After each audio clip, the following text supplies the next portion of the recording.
নমস্কার বন্ধুরা, make it easy with সোনানাতে আপনাদের সকলকে স্বাগত জানাই। এই যে থালপোসের ডিজাইনটা দেখছেন, এর ফার্স্ট পার্ট আগেই আপনারা দেখেছেন। আজকে আমি এই থালপোসের সেকেন্ড পার্ট নিয়ে আসছি। তার মানে এই থালপোসের বাকি অংশটা, যে অংশটুকু বাকি রয়েছে, সেটা আজকের এই ভিডিওর মধ্যে আমি আপনাদের কাছে দেখাবো। তাহলে চলুন শুরু করি ভিডিও।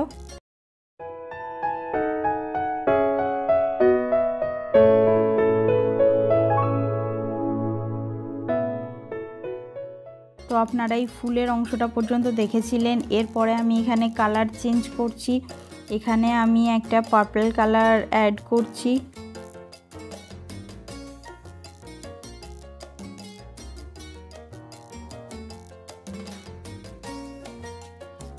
এরপরে কাজ শুরু করছি। তো প্রথমে 3টে চেন বানিয়ে নিচ্ছি, আর তারপরে এখানে ডাবল ক্রোচেট বানাবো।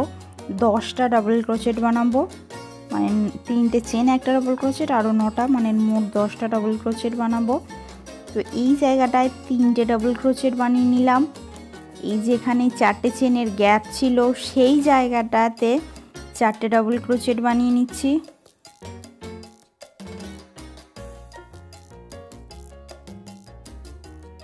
হয়ে গেল।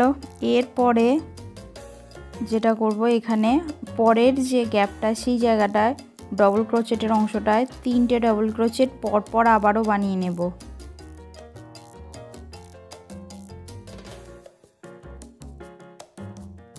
হয়ে গেল মোট 10টা ডাবল ক্রোচেট। শুরুতে 3টে, মাঝে 4টে এবং শেষে আরও 3টে। 2টো চেনের গ্যাপ দিলাম, আবার ডাবল ক্রোচেট বানাতে শুরু করছি। এখানে যে 3টে ডাবল ক্রোচেট পড়ে রয়েছে, সেই 3টে ডাবল ক্রোচেটের মাথার উপরে 3টে ডাবল ক্রোচেট। তারপরে এই যে চেনের যে গ্যাপটা রয়েছে, এই গ্যাপের মধ্যে 4টে ডাবল ক্রোচেট।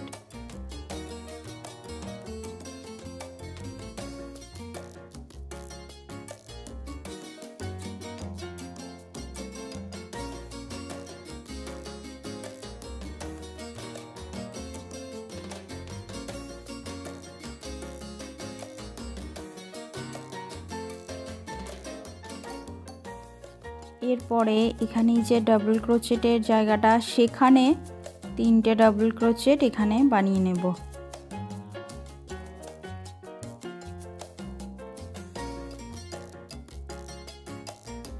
মোট 10টা ডাবল ক্রোচেট হয়ে গেল।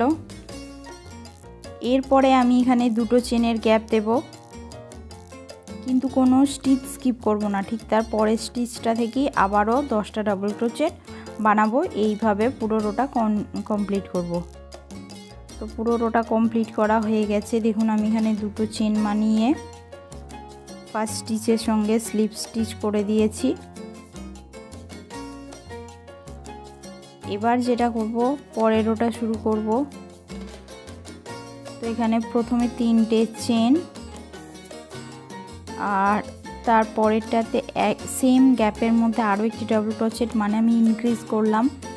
এখানে 10টা ডাবল ক্রোচেট ছিল, ফার্স্ট স্টিচে ইনক্রিজ করব এবং লাস্ট স্টিচে ইনক্রিজ করব। আর মাঝের স্টিচগুলোতে একটা একটা করে ডাবল ক্রোচেট থাকবে, মানে এই জায়গাটায় আমি 12টা ডাবল ক্রোচেট বানিয়ে নেব। ফার্স্ট স্টিচটা ইনক্রিজ করব এবং লাস্ট স্টিচটায় ইনক্রিজ করব। মাঝের স্টিচগুলো যেমন ছিল যতগুলো, সেটাই থাকবে।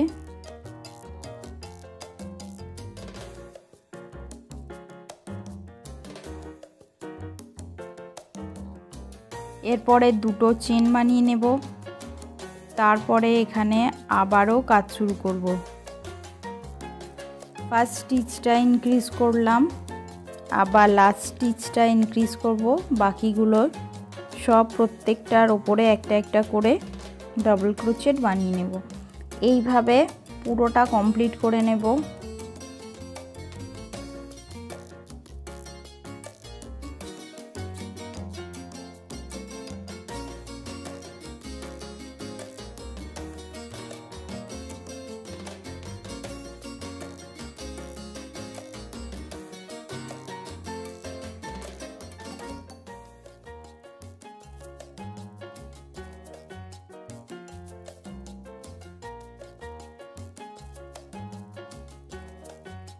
হয়ে গেল 12টা ডাবল ক্রোচেট। আবারও 2টো চেন বানিয়ে নেব। আবারও একই রকমভাবে কাজ শুরু করব। তো 12টা করে ডাবল ক্রোশেটের প্যাটার্ন, 12টা ডাবল ক্রোশেট আর মাঝে দুটো চেনের গ্যাপ দিয়ে পুরো রোটা কমপ্লিট করে নেব এইভাবেই।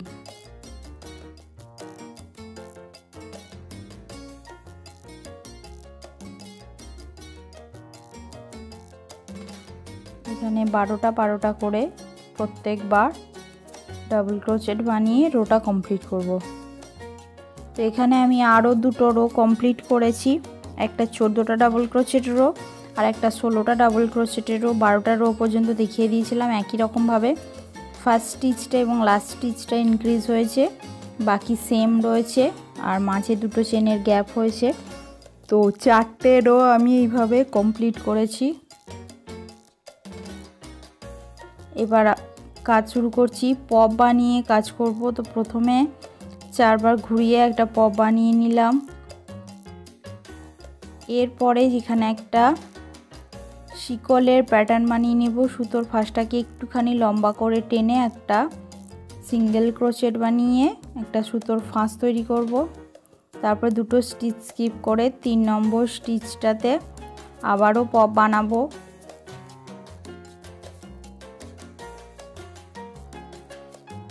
সবগুলোকে প্রত্যেকবার 4বার করে ফাঁস নিয়ে একটা করে পপ বানাবো। সুতোটা টেনে এখানে একটা শিকলের প্যাটার্ন বানাবো। তো দুটো পপের মাঝখানে যে গ্যাপটা থাকে সেই গ্যাপটা বুঝে কিন্তু আপনাদের এই ফাঁসটা তৈরি করতে হবে, সুতোর যে গ্যাপটা।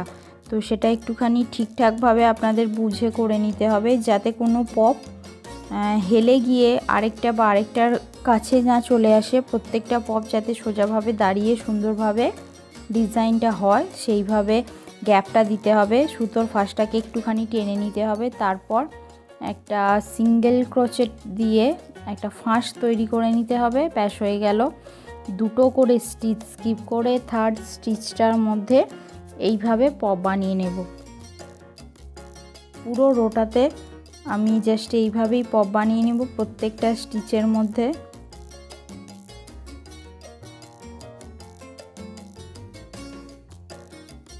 তো দেখুন এই রকমভাবে প্যাটার্নটা তৈরি হবে।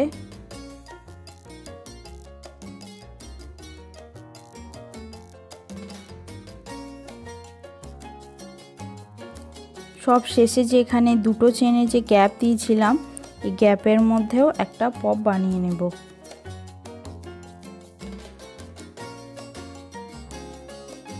হয়ে গেল। এবার পরেরটায় যাব। তো এইভাবে পপগুলো বানিয়ে নিতে হবে। এখানে মোট 43টা পপ বানিয়েছি আমি। এই পুরো গ্যাপের মধ্যে এখানে মোট 43টা পপ তৈরি হয়েছে। এবার আবারও আমি পপ বানাবো। প্রত্যেকটা পপের মাথার উপরে পপ বানাবো। এইভাবেই থালপোসটাকে আমি বাড়াতে থাকবো।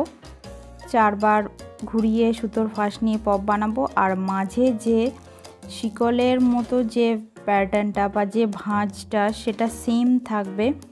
প্রত্যেকটা পপের উপরে একটা করে পপ থাকবে। আর এইভাবে যে শিকলের প্যাটার্নটা এটা তৈরি হতে থাকবে। তো এটা কতটা বড় হবে সেটা আপনারা ডিজাইনটা করতে করতে অবশ্যই আপনারা বুঝতে পারবেন। তো সেই মতো বুঝে আপনারা এই যে গ্যাপটা অবশ্যই দিয়ে দেবেন। যতগুলো রো আপনাদের প্রয়োজন, মানে যতটা বড় থালপোস আপনারা বানাতে চাইছেন ততটা বড় কিন্তু থালপোস আপনারা এখানে বানাতে পারেন।